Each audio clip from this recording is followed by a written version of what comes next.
We've had the Mikan era, the Russell era, the Kareem era. Now we'll have the Ewing era. That is a quote from an unnamed NBA scouting director just prior to the 1985 NBA draft. Patrick Ewing was one of the most hyped prospects in the history of basketball.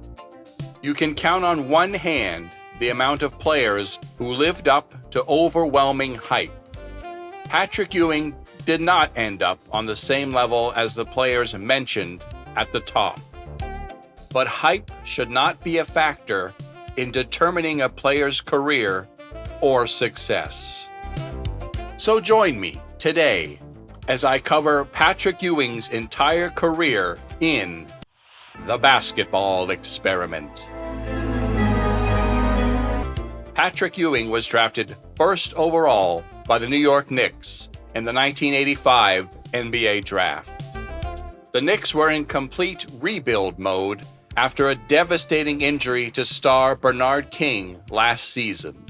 With King still rehabbing to get back, they would already give the number one pick Ewing the full reins, as he would play 35 minutes a game as a rookie.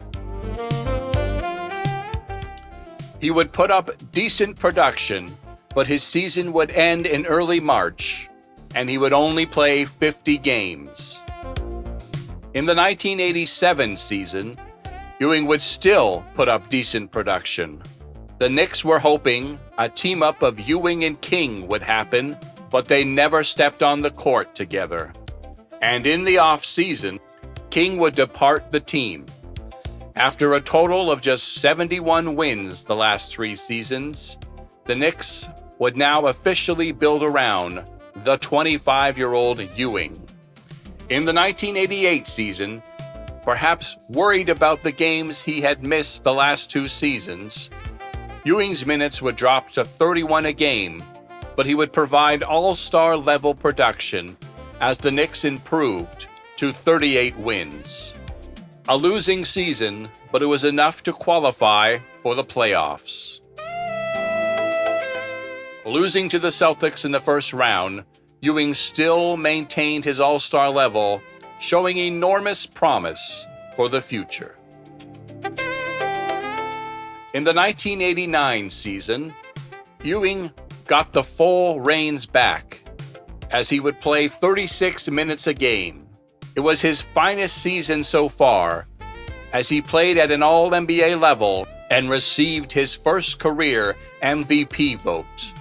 The team greatly improved, winning 52 games, and headed into the playoffs with confidence.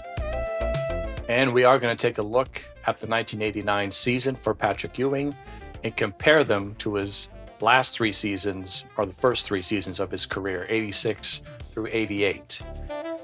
We see he's averaging nearly 23 points a game. The previous 3, it was at 20.5. The rebounds, he's not quite at a double-double, averaging 9.3. Last 3 years at 8.6. The assists go up. It was 2.4. 1.7 the last 3 years. And the stocks at a very, very impressive 5, showing the defensive presence advertised as in college. He's lived up to it. And the last 3 years, it was at 3.8. So everything has gone up. The shooting, he shoots 56%, which actually ends up being a career high. The last 3 years, he was at 51%. See why this is his best season so far of his career. Everything is up. We'll see what the advanced stats say. And we see that the PER is at 22.1. The last 3 years, it was at 19.7, so nice increase there. And the win shares per 48 at 0.181. Huge, massive jump up. Last 3 years, it was at 0.108. Even just last season, it was at 0.154, so still a big increase from last season just on its own. The BPM at 4.5, another massive increase from 2.1 the last 3 years.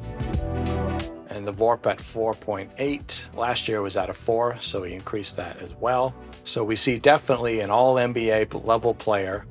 Took him a few years to find his footing, but he has lived up to the number 1 pick potential that he showed.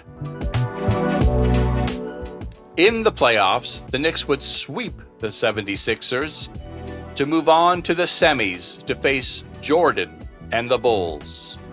Ewing played well, putting up 21 points and 10 rebounds with 3 stocks, but the Knicks lost in 6. In the 1990 season, Ewing would reach his peak. And we'll take a closer look at Ewing's peak and compare it to last year's standout season. We already see a massive increase in points per game, up to 28.6 from 22.7 a year ago. 28.6 would end up being a career high.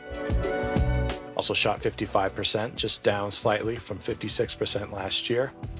He's at the double-double, almost 11 rebounds a game, up from 9.3 last year. The assists, pretty much the same, 2.2. Last year was 2.4. And the stocks are exactly the same, both at 5. We'll see what the advanced stats say. The PER in that very impressive level, 25.8, up from 22.1. The total win shares at 13.5, which would end up being a career high. The win shares per 48 leaping up again from last year's 0.181 to 0.205. The BPM is at 5.5, up 1 from last year at 4.5. 5.5 would end up being a career high, as would the VORP at 6, which is up from 4.8 last year. Strangely enough, he actually finished 1 spot lower in the MVP voting they did last year. Last year he was 4th, this year he's 5th, even though he's better this year. Not quite an MVP level in my opinion, but definitely an All-NBA first-team level, which he did make, the only one of his career. Usually when a peak happens at 27 or 28. A great season for Ewing. In the playoffs, the Knicks would face the Celtics. Ewing dominated the series. In the deciding Game 5, Ewing's classic moment helped seal the win and the series. Back in the semis, facing the defending champion Pistons, the Knicks would lose in 5. Reaching an All-NBA level in the playoff run was Ewing's best postseason performance so far. The 1991 season would be a momentum-stopping year for Ewing and the Knicks. Ewing still maintained an All-NBA level, but was not as good as he was the previous 2 seasons, and the Knicks fell under 500 and was swept in the first round of the playoffs by the Bulls. In the offseason, hoping to turn things around, the Knicks would bring in iconic coach Pat Riley. Ewing would bounce back to where he was prior, and the team would win 51 games. In the playoffs, the Knicks would secure a Game 5 win against an aging Pistons team, even as Ewing shot only 41%. It would be another matchup against the Bulls in the semis. Ewing played at an all-star level, but in the second half of Game 7, the Bulls dominated the Knicks and their season ended. In the 1993 season, the Knicks would cement their lineup and finish with 60 wins, rolling through the first 2 rounds of the playoffs.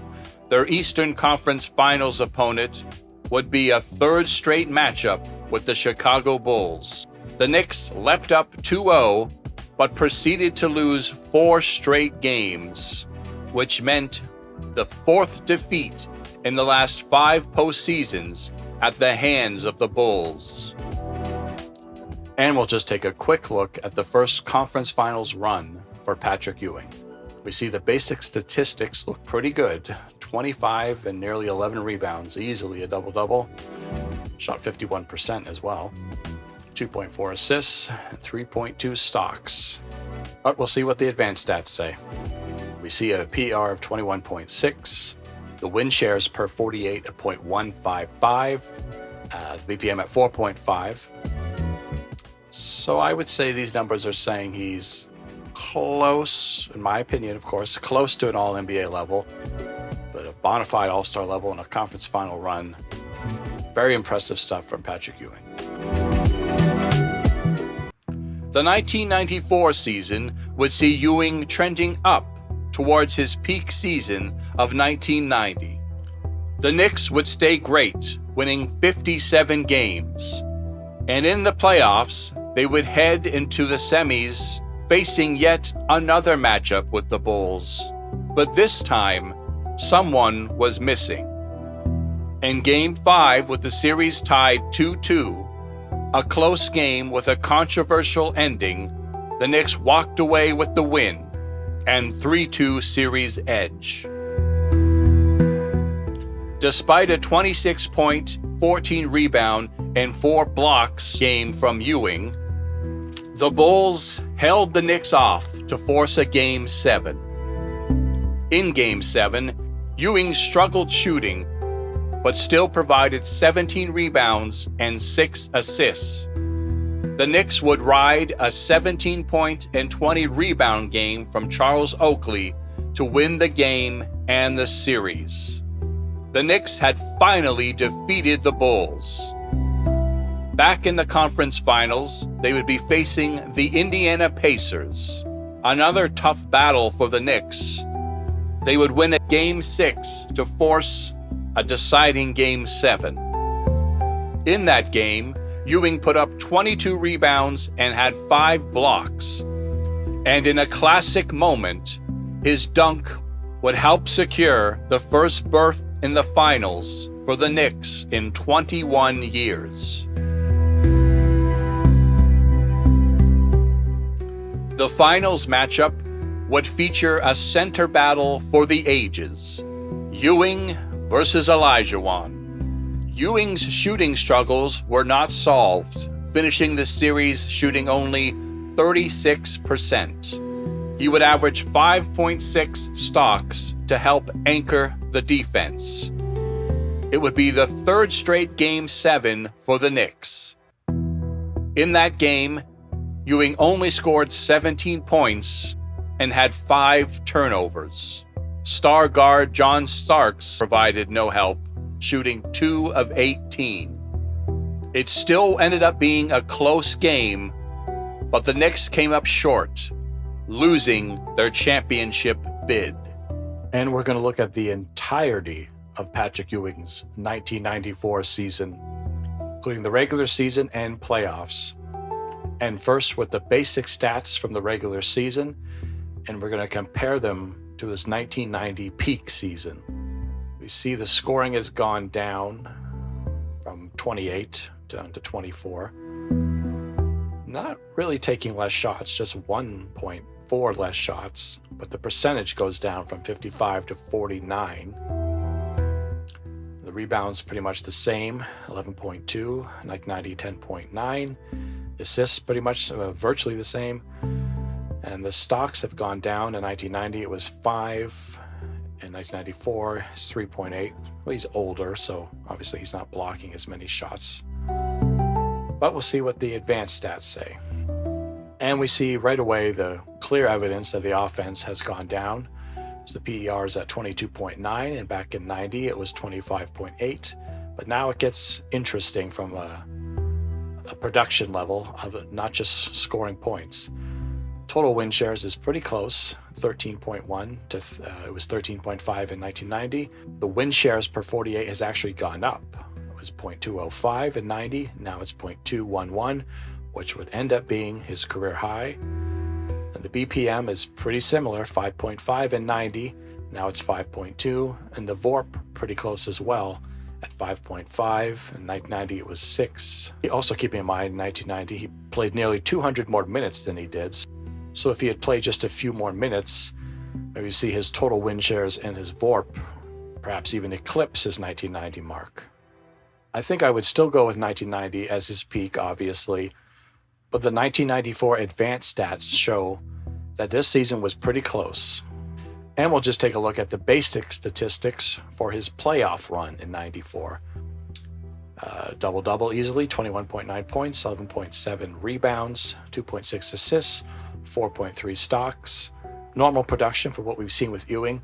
But the standout statistic is he shot 43.7%, which is just an easy indicator of his shooting struggles.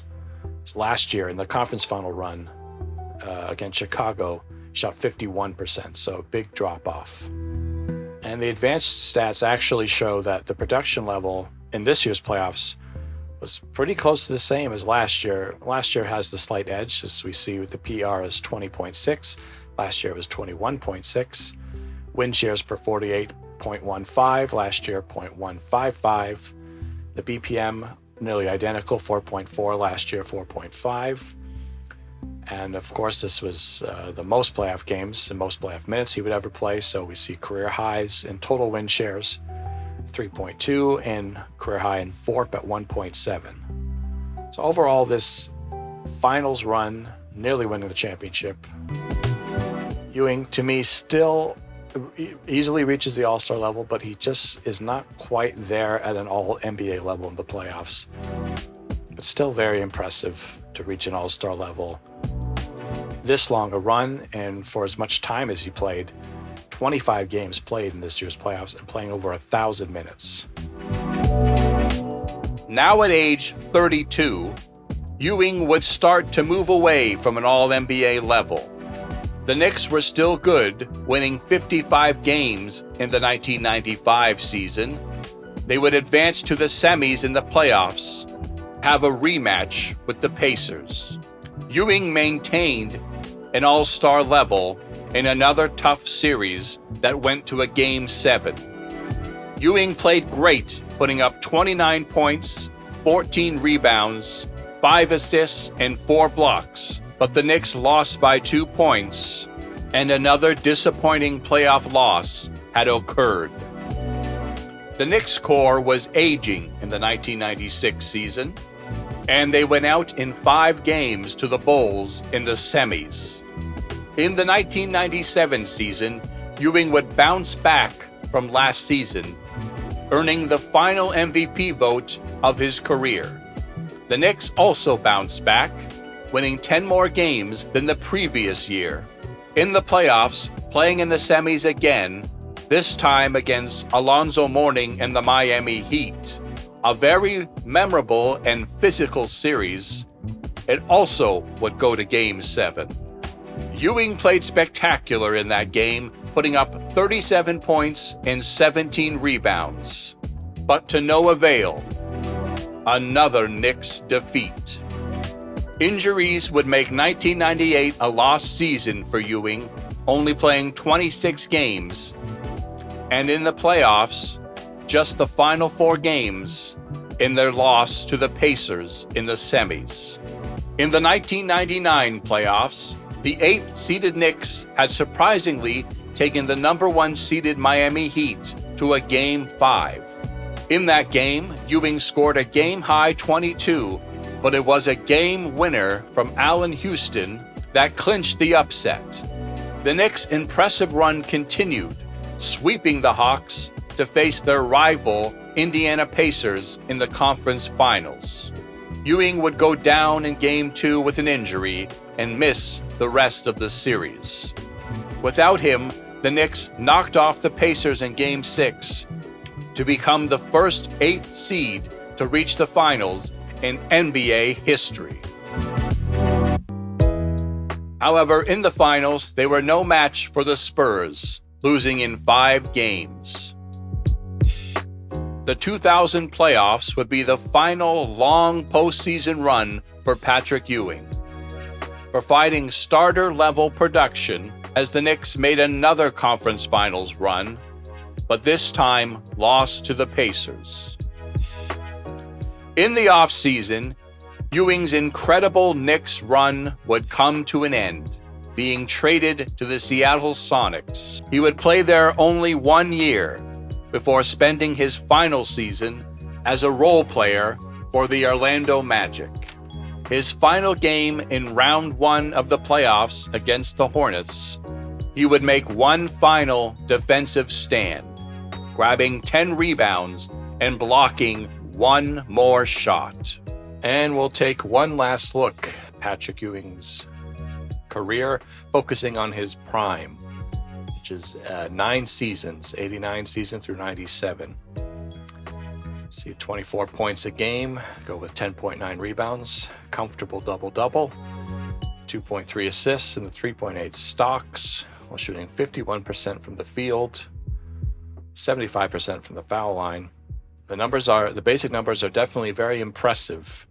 We'll see what the advanced stats say about his prime regular season.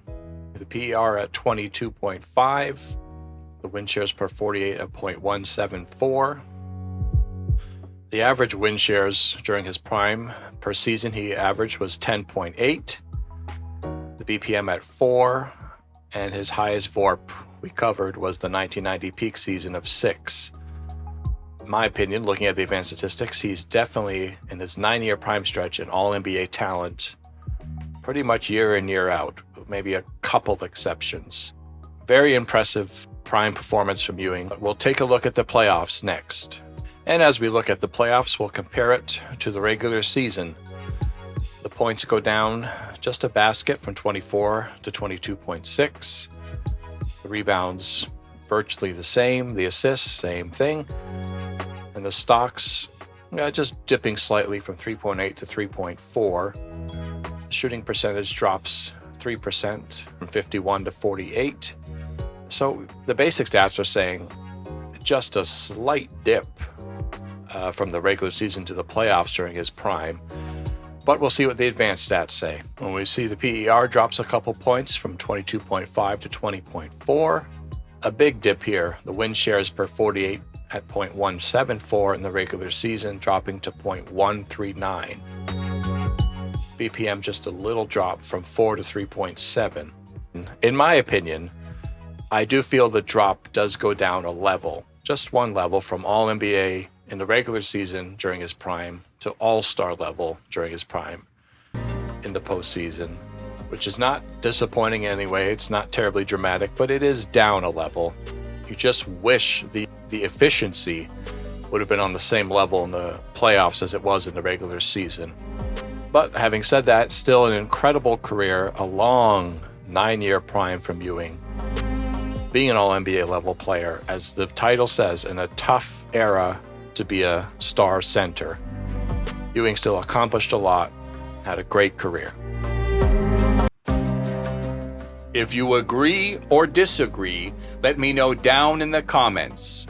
And thank you for watching.